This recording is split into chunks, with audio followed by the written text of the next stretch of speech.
Hello and welcome to Books Mandala. If you are new to the channel, here we discuss everything related to books.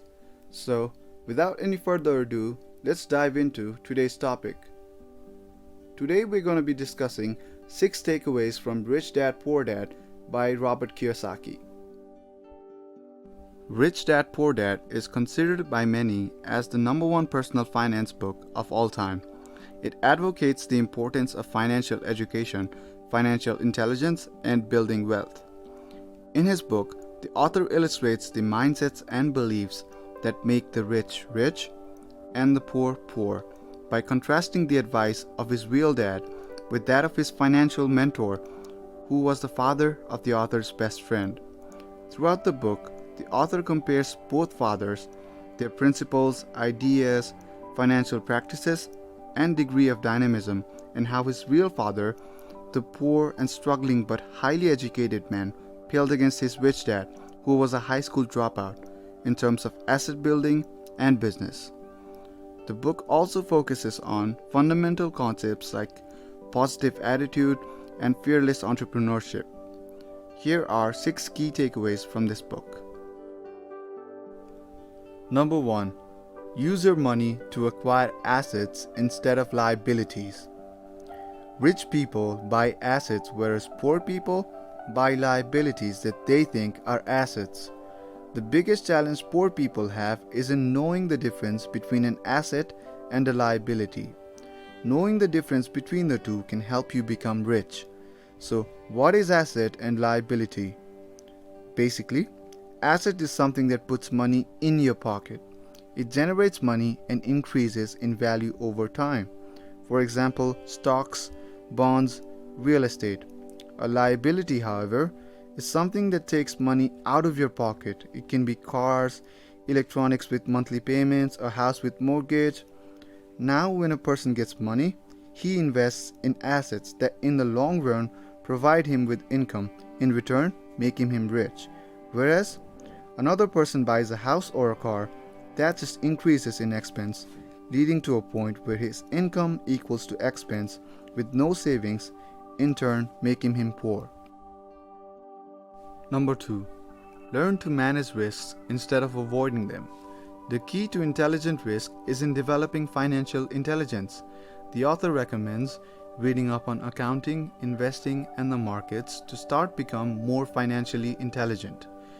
Losing money is a fact of investing life, and so is the fear that comes along with it. Kiyosaki notes that he's never met a rich person who has never lost money, but he's met a plenty of poor people that have never lost a dime because they've never invested. Learning about investments will teach you that it is better not to play it safe, because that always means that you are missing out on big potential rewards. Don't start big, just set aside a small amount and invest in stocks. The author says, treat the money as if it's gone forever, and you will worry less about losing it. That will make risk-taking easier. Number 3. The poor and the middle class work for money. The rich have money work for them. Fear of being without money compels the poor and middle class people to work for it. And when they get that paycheck, greed makes them spend what they work for. They work hard to get paid more, but then follow up raises with more debt or more expenses. Most people, given more money, only get into more debt, simply because it's easier to learn to work for money, especially if fear is your primary emotion when the subject of money is discussed.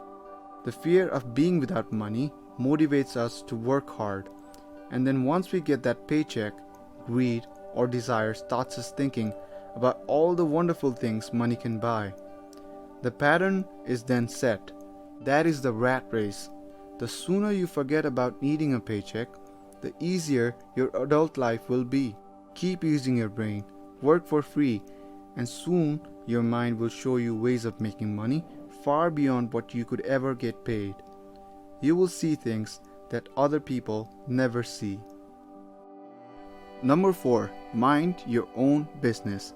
The author slowly introduces the concept of real estate investing and uses McDonald's as an example. He points out that McDonald's may not make the best hamburgers in the world, but they own the most valuable intersections and streets in America. The author remarks that individuals need to mind their own business if they wish to become financially independent.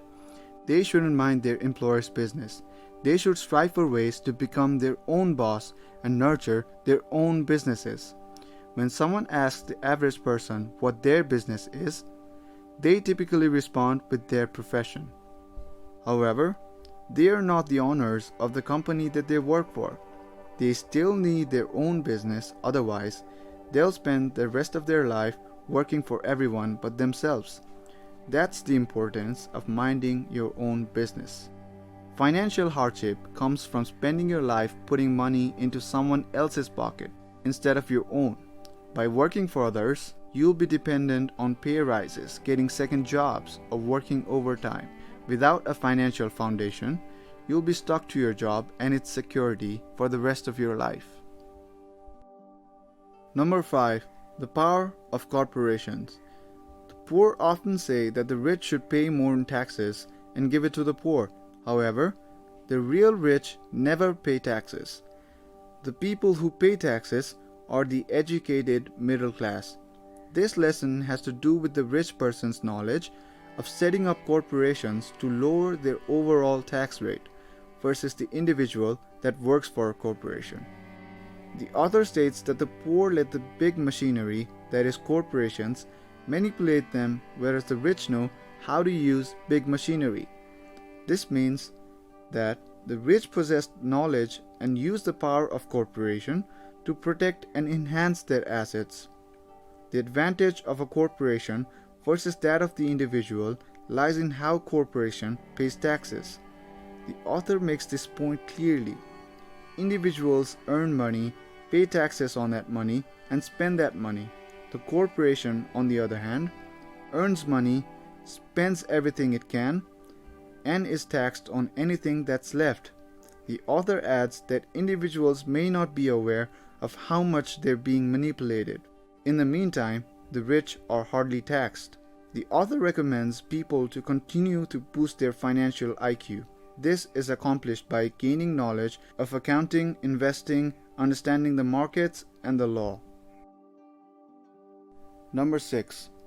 The rich focus on their asset columns while everyone else focuses on their income statements.